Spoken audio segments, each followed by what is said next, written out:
కేవలం 5,000తో 605 గజాల భూమిలో 630 స్క్వేర్ ఫీట్ సింప్లెక్స్ హౌస్ కేవలం 36 లక్షలు మాత్రమే. నమస్తే, welcome to Suman TV. Congress హయాంలో సొంతింటి కల తీరేనా?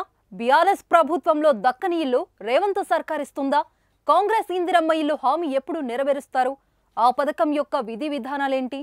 తెలంగాణలో జానెడు స్థలం, సొంత గూడు లేని పేదల నుంచి ఇలాంటి ప్రశ్నలే వస్తున్నాయి. కొత్త ప్రభుత్వంలో ఇంటి కోసం కోటి ఆశలతో ఎదురు చూస్తున్నారు.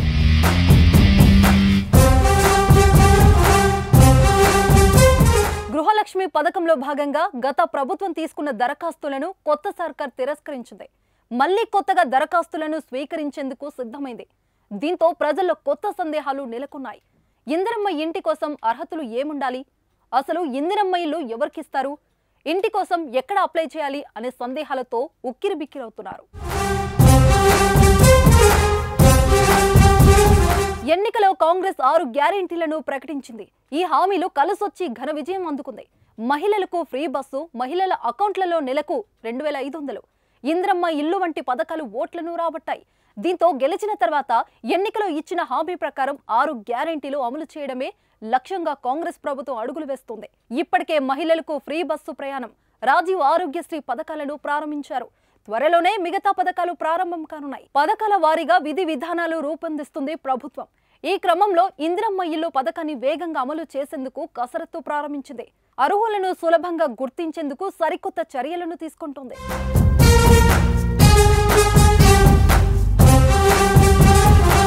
ఇందిరమ్మ ఇల్లు హామీ ప్రకారం గూడు లేని వారికి ఇంటి స్థలంలో నిర్మాణానికి 5 లక్షల సాయం అందిస్తామని మేనిఫెస్టోలో తెలిపింది. ఆ హామీని నెరవేర్చేందుకు సమాయత్తమవుతుంది.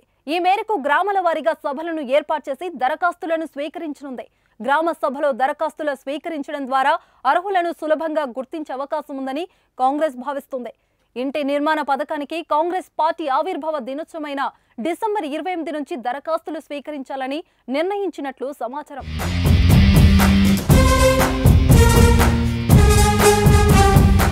అయితే ఆఫ్లైన్లో దరఖాస్తు స్వీకరిస్తారా లేదా ఆన్లైన్లలో స్వీకరిస్తారా అన్న దానిపై ఇంకా క్లారిటీ రావాల్సిందే. వస్తున్న వార్తల ప్రకారం ముందుగా సర్పంచ్ ఆధ్వర్యంలో ఆఫ్లైన్లలో దరఖాస్తు స్వీకరించి తర్వాత ఆన్లైన్లలో పొందుపరిచే ప్లాన్ వేస్తున్నారు. మరోవైపు 3-4 డిజైన్లతో ఇంటి నమూనాలను గృహ నిర్మాణ శాఖ సిద్ధం చేసినట్లు సమాచారం. డిసెంబర్ 21 సీఎం రేవంత్ కలెక్టర్లతో సమావేశం కానున్నారు. సీఎం అయ్యాక కలెక్టర్లతో మొదటి సమావేశం ఇదే. ఈ మీటింగ్ అనంతరం ఇందిరమ్మ ఇల్లు పథకం విధి విధానాలపై ఓ క్లారిటీ రానుంది. అదేవిధంగా 6 గ్యారెంటీల అమలుపై కూడా కలెక్టర్లతో రేవంత్ చర్చించనున్నారు. వివిధ శాఖలలోని వాస్తవ పరిస్థితులపై ఓ అంచనాకు వచ్చి హామీల అమలుపై దృష్టి సారిస్తారు. అలాగే కొత్త రేషన్ కార్డులు, రైతు బంధు లాంటి విషయాల్లో కీలక నిర్ణయాలు తీసుకునే అవకాశం ఉంది.